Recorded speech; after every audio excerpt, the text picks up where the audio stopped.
Assalamualaikum warahmatullahi wabarakatuh. Perkenalkan, nama saya Arditya Yogo Putra, NIM 10117119 dari kelas IF3.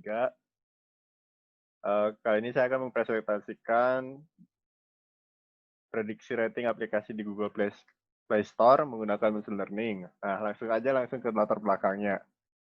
Nah,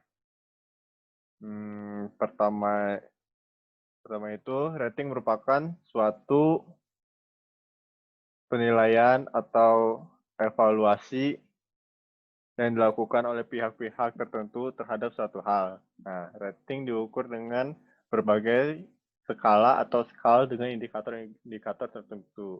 Tujuan dari diadakannya rating di dalam adalah untuk menyajikan informasi bagi berbagai pihak yang berkepentingan untuk melakukan evaluasi terhadap sesuatu. Nah, aplikasi di Google Play Store memiliki standar tersendiri dalam melakukan rating untuk melihat rating aplikasi mana yang masuk standar. Saya menggunakan machine learning dengan metode random forest. Nah, yang pertama, tidak hanya menggunakan random forest, saya juga menggunakan linear regression dan CVM. Nah, apa itu linear regression? Linear regression adalah alat statistik yang dipergunakan untuk mengetahui pengaruh antara satu atau beberapa variabel terhadap satu buah variabel. Nah, variabel yang mempengaruhi sering disebut variabel bebas, variabel independen, atau variabel penjelas. Lalu apa itu SVM? SVM atau kepanjangan dari Support Vector Machine merupakan sebuah algoritma klasifikasi data linear dan non-linear. SVM menggunakan mapping non-linear untuk mentransformasikan training data awal ke dimensi yang lebih tinggi. Lalu, apa itu random forest? Random forest itu sudah seperti namanya, forest itu hutan yang acak, random itu acak, dan forest itu hutan. Jadi, random forest merupakan suatu algoritma yang digunakan pada klasifikasi data dalam jumlah yang besar. Klasifikasi random forest dilakukan melalui penggabungan pohon atau tree dengan melakukan training pada sampel data yang dimiliki. Nah, penggunaan pohon tree yang semakin banyak akan mempengaruhi akurasi yang akan didapatkan. Nah, menjadi lebih baik. Penentuan klasifikasi dengan random forest diambil berdasarkan hasil voting dari tree yang terbentuk. Pemenang dari tree yang terbentuk ditentukan dengan vote terbanyak pembangunan pohon tree dan pada random forest sampai dengan mencapai ukuran maksimum dari pohon data. Akan tetapi pembangunan pohon random forest tidak dilakukan pemangkasan atau pruning yang merupakan sebuah metode mengurangi kompleksitas ruang. Nah, pembangunan dilakukan dengan penerapan metode random feature selection yang meminimalisir kesalahan. Pembentukan pohon atau tree dengan sampel data menggunakan variabel yang diambil secara acak dan menjalankan klasifikasi pada sebuah tree yang terbentuk. Nah, langsung ke alur pengerjaannya aja. Nah, yang pertama itu dari alur pengerjaan itu ada dataset Google Play Store. Lalu kita training datanya, set, lalu dipisah. Setelah dipisah ada linear regression. Pertama kita masukkan ke linear regression, dikerjakan menggunakan linear regression, lalu SVM, lalu yang terakhir pakai random forest.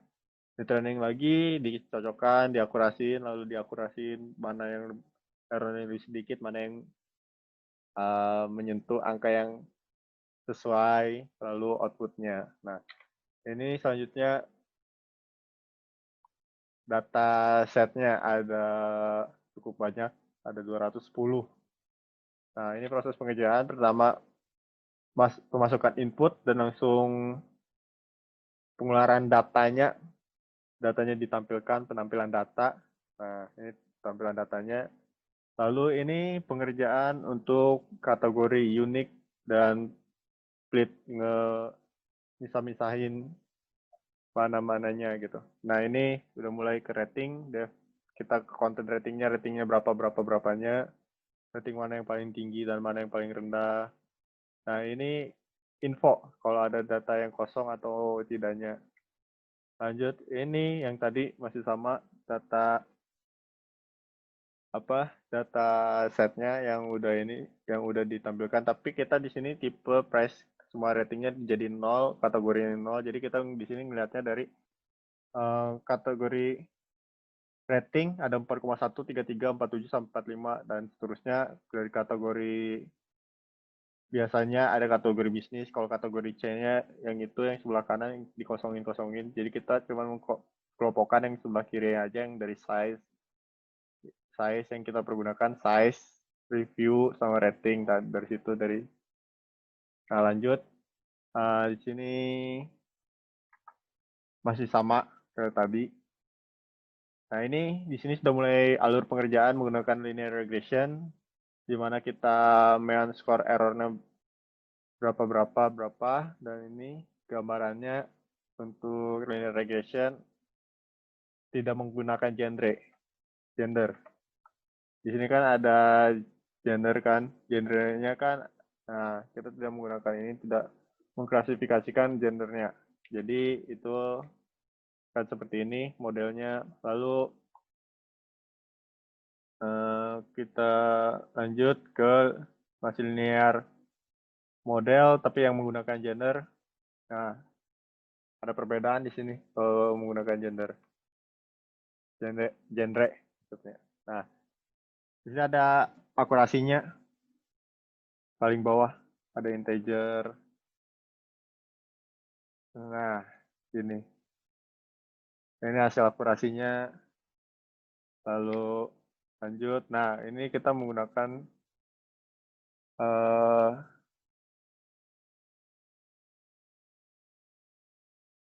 random forest regression-nya. Di sini ada sama-sama tidak menggunakan genre dulu begini, dan langsung saja hasil linear itu yang tidak menggunakan gender itu segini. Akurasinya sangat tipis dan errornya tipis, dummy, dan hasil SVM-nya. Nah, langsung kesimpulannya aja. Kesimpulannya, melihat hasilnya itu tidak mudah untuk menyimpulkan model mana yang memiliki akurasi prediksi terbaik dan istilah kesalahan rendah. Menggunakan putaran data ini sebagai dasar, model SVM yang dikodokkan dummy termasuk gender memiliki tingkat kesalahan terendah. Diikuti oleh mode RFR, yaitu Random Forest Regression, yang dikodekan integer termasuk gender, namun semua model tampaknya sangat dekat dalam hal istilah kesalahannya, sehingga hasilnya cenderung berubah. Bagaimana model dummy RFR memiliki istilah kesalahan yang jauh lebih signifikan dibandingkan dengan semua model lainnya. Meskipun di permukaan tampaknya melakukan sangat mirip dengan model integer RFR. Nah, sekian dari saya. Mohon maaf kalau ada kesalahan. Wassalamualaikum warahmatullahi wabarakatuh.